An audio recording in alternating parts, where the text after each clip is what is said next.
Welcome back to Game 2 of Sparkyz vs. KT Rolster, and we are seeing a first-person view from Tempest right here, and it looks like he has finally spotted that that pressure coming in from a huge group of tanks by Leta up near his natural expansion, and he has got a good number of tanks sieged up just outside of the natural expansion, and they are going to be able to shell uphill into that natural expansion if he ever gets any sight range up there. However, it looks like Tempest might be going for a little bit of a counterattack. No, actually, he is sending his troops back and waiting to get sort of a pincher attack on those tanks once he gets enough troops back in his natural, I believe. It would be really nice if Leta had, you know, a barracks or something floating over here so he could finally see up there. He is going to send his vultures up there, and they're going to be able to take out probably a pylon, but maybe not anything else. At the very least, he is delaying mining there. All of those probes have been run away at the moment. Tempest, critically though, actually coming in with some DTs pretty late in the game. And are any mines going to... Oh my God, that was unbelievable. Terrible luck there by for Leta. Geez, that one mine drag from that Dark Templar took out probably 6 vultures. I'm going to be replaying this as I'm saying it, so check it out in the replay, but that was ugly. And that is, like I said, just a tough break for Leta. And that first Arbiter is actually already out for Tempest, so, you know, with that turn of events, he is really taking the lead in this game. Leta losing, you know, 8 tanks, I think, was in that group. That is just a huge loss and inflicting hardly any damage with them. So, you know, the best he's doing right now is sending in a couple of vultures and delaying the 3rd expansion from Tempest, but that was a heavy loss, and you know, super mind drag there by that one Dark Templar. Yeah, it's just he walked by so many mines that you would have thought that DT would have gotten hit by one of them earlier, but you know, he just found the magic route between those mines. I guess he did have that observer in the field, so he knew where the mines were, so maybe he planned that. Maybe I should be giving Tempest a little bit more credit rather than saying it was mostly luck. But, you know, still, that was impressive. And, you know, now Leta is just having to spend a whole lot of money to rebuild his, to rebuild his army. And, you know, not pressuring Tempest at all. He really needs to be putting some pressure, and he was in position, I think, to do some good economic harassment and, you know, sort of slow push his way into that natural expansion. But, you know, Tempest now in a pretty good position, and he's able to put down his 3rd base too. So, you know, evening himself out economically, and especially with the Arbiter on the field, he's definitely got a little bit of an advantage in terms of tech. So, you know, Leta not only having to rebuild his army, but just now putting down a starport, which means that it'll still be a long time before he gets a science facility and, of course, a science vessel to go along with it. By that time, you know, recall probably will have been researched, which maybe it already is. It looks like he's spotting in for a place to send a recall in right now.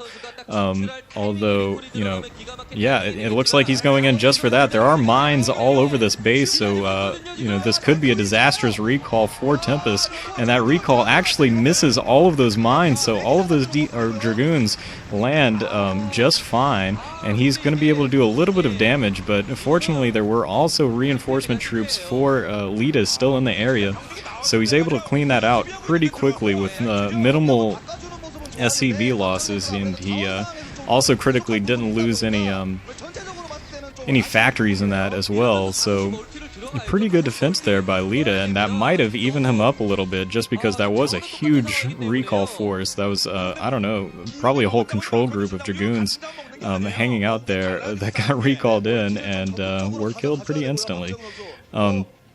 So, once again, nice defense by Leta, and I think he's evened himself out in this game a little bit.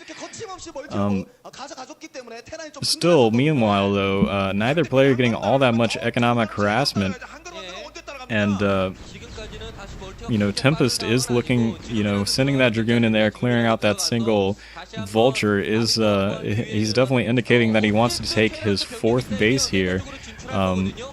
you know, which he needs to do to keep up in terms of his military. But, you know, I don't know, with Leta and his Vulture force out in the field, he should be able to delay this just for at least a little while longer. That third base finally up and running and secured with cannons. That's very smart by Tempest. He definitely knows that Leta likes to go for these little Vulture harassments, especially later in the game after you sort of don't expect them to be there anymore. Those Vultures will just show up and get a lot of you know, free probe kills. But you know, Tempest securing that up and putting a couple of cannons around his mineral lines, and that will be able to, you know, hold off those Vultures. Anyways, you know, Leta, you know, I think Tempest, it would actually maybe be in his benefit to try to set up at least a little bit of a containment, if not a full-on attack on one of these bases.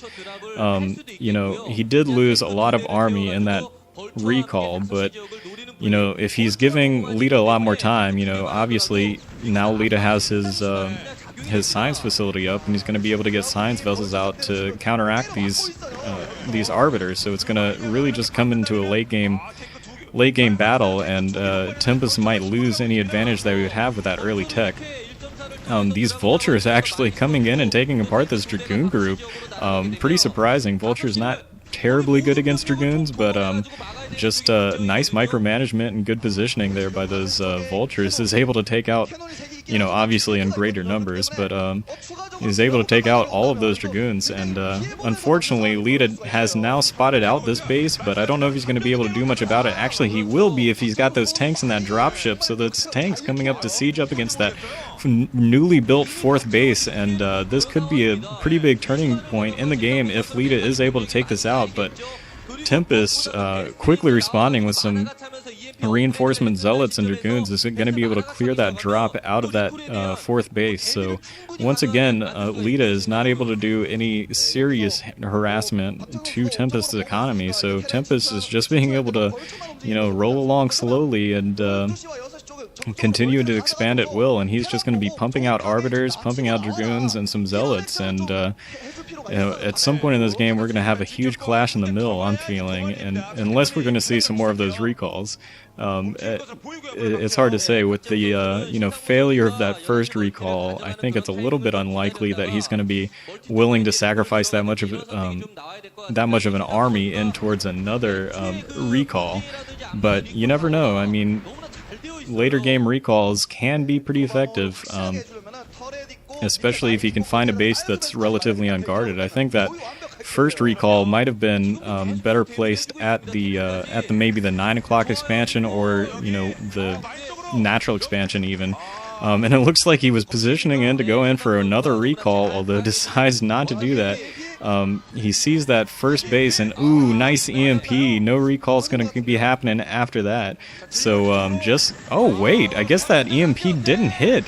That is crazy. I thought for sure that EMP would knocked out all the energy of that wow, of that arbiter, but he is able to get a pretty big recall in on this 9 o'clock expansion for Leta, and this actually has stopped mining. He's been forced to lift his command center, and you know, that's actually a pretty successful drop, I think. Even though those forces were cleaned out a little bit, he was able to get a good number of SCV kills, and you know, Leta had to lift that command center for a little while. Tempest still didn't seem too happy about it. Obviously, he wanted to completely wipe out the command center, but still, I think it's pretty good for him because, you know, even though it wasn't a death blow recall, it, you know, continued the harassment that he's been doing on Leta, and Leta just hasn't been able to do any harassment of his own in return to Tempest. Tempest now setting up to actually take a to take his fifth base, sort of in this funny position over. It's very close to the main base of Leta, and you know, it's like. Well, that was pretty sloppy by him. He just sent in a bunch of probes over there without, you know, telling them to stop or wait for the Nexus, excuse me, to finish building. So he loses a bunch of probes unnecessarily, and now Leta's sending in that Vulture force to try to take out this this base in the southeast corner, the fourth base of Tempest, and he's actually doing a great job. Just those couple of cannons there to defend, but you know, still a lot of probe kills coming out for Leta. So finally, Leta able to get a little bit of that economic harassment to keep himself in this game, and you know, that might have been just enough to really sort of even up this game a little bit. He's got his science vessels out, he's got EMP researched, and he's just going to be pumping out a whole bunch of vultures and tanks now. So once again, this epic clash in the middle should be happening very soon. I really hope it does. Anyways, I got to take another break, so we'll see you in part 3.